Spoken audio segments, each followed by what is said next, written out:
ulit sa ating vlog. Don't forget to like, subscribe, and hit that notification bell para sa mga future videos natin. Ito nga pala guys, yung day 2 natin experience sa Taiwan, part 2. At dahil nasa Kaohsiung na tayo guys, is pupunta na kami ni Pa George sa Tiger and Dragon Pagoda. O Dragon and Tiger Pagoda. Kalimutan ko na guys. Eto guys, pati dito sa Kaohsiung is masama din yung panahon. Ayan, basang-basa pa yung mga daan. Papasok na tayo dyan sa train station sa Formosa Boulevard. Nag-google kami guys. Sabi doon, dapat daw kami mag-stop sa station ng Ecological District. Gustong-gusto namin magtanong sa mga locals guys. Kaso ang problema, hindi kami magkaintindihan. Hindi sila masyadong marunong mag-English. Siguro yung mga basic lang, yung yes, no. Pero kung nag-e-explain na, hindi ata nila kaya. Ayan guys, nasa Formosa Boulevard Station na tayo. Pumasok na tayo dyan.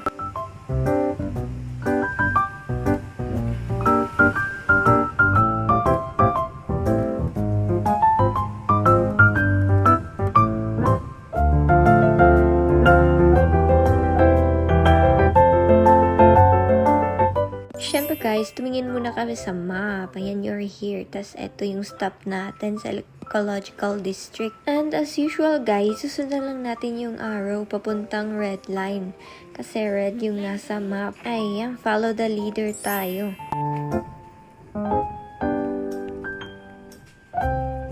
Ayan guys, hindi pa namin alam ni Buyers na nandito pala yung Dome of Lights. Kaya nagpa-picture na din kami dito. In fairness, maganda din siya guys. Ayan, biglang nag-turn off yung lights. May parang pa-presentation din pala to guys. Tignan niyo yung sahig. Hindi naman kami nagmamadali ni Buyers guys. Kaya nakitingin na din kami.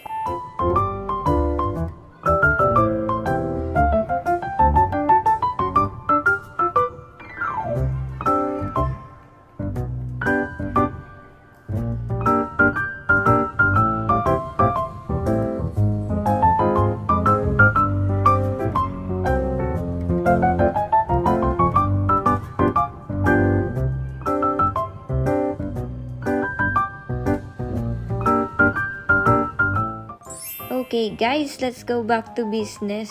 Punta na tayo sa main goal natin ngayon. Ayan, follow the leader pa rin tayo. Si Buyers lagi yung leader natin.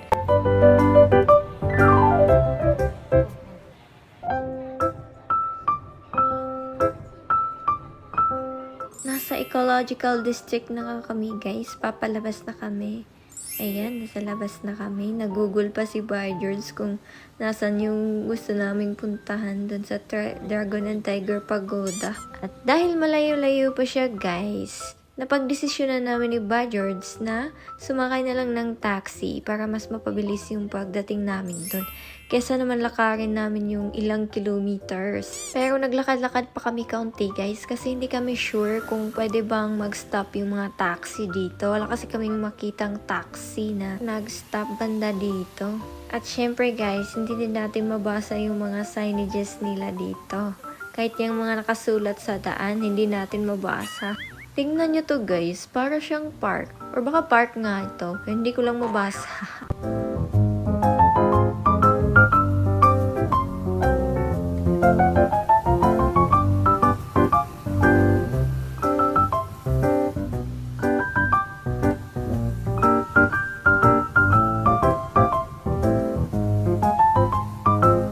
Finally guys, may taxi pa lang nagsastop dun sa may unahan. At eto na nga kami guys.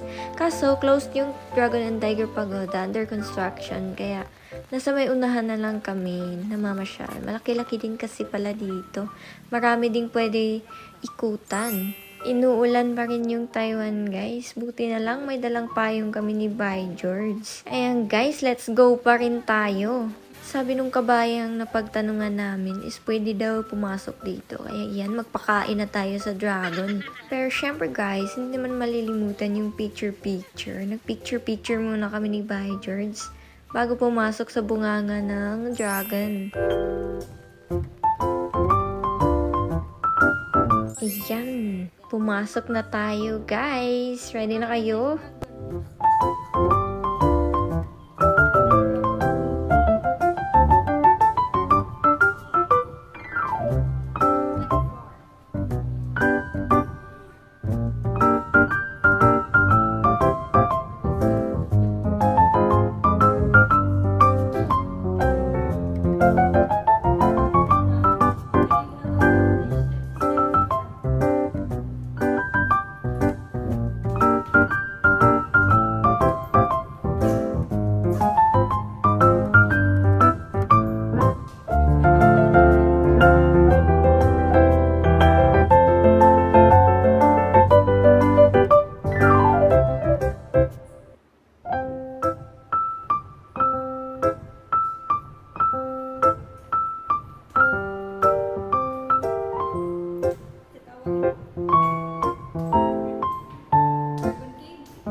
nasa buntot na nga tayo guys, papalabas. No guys, dami pa ring details, no? Grabe. Ayan, lakarin din natin yung mahabang bridge doon. So, walking iatch of dragon, char. Ayun nga pala yung Dragon and Tiger Pagoda guys, under construction. Pero hindi naman sayang yung pinunta namin dito guys, kasi malaki itong lugar na to. Sasakit pa yung paa mo sa kakalakad. Alright guys, enjoy muna natin itong walking natin.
grabe guys, ang haba ng nilakad natin.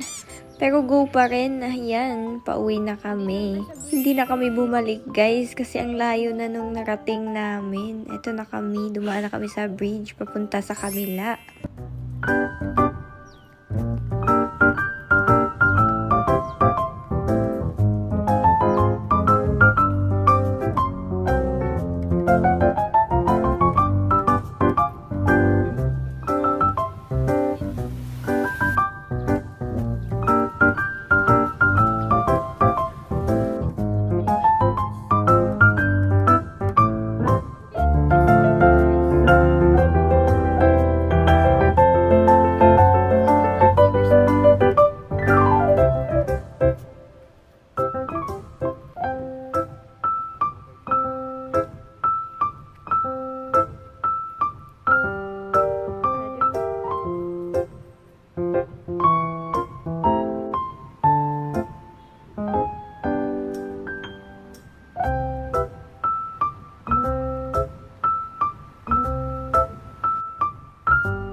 Ayun guys, nakabalik na kami sa ecological district na station at papabalik na. At dahil nagutom kami guys, kumain na muna kami ng Japanese ramen sa may Formosa Boulevard na station. Papalabas na yan guys. At eto na kami guys. Eto nga pala yung High Hotel guys. Napaka-colorful, stripe na stripe. In fairness ha, malinis din siya guys.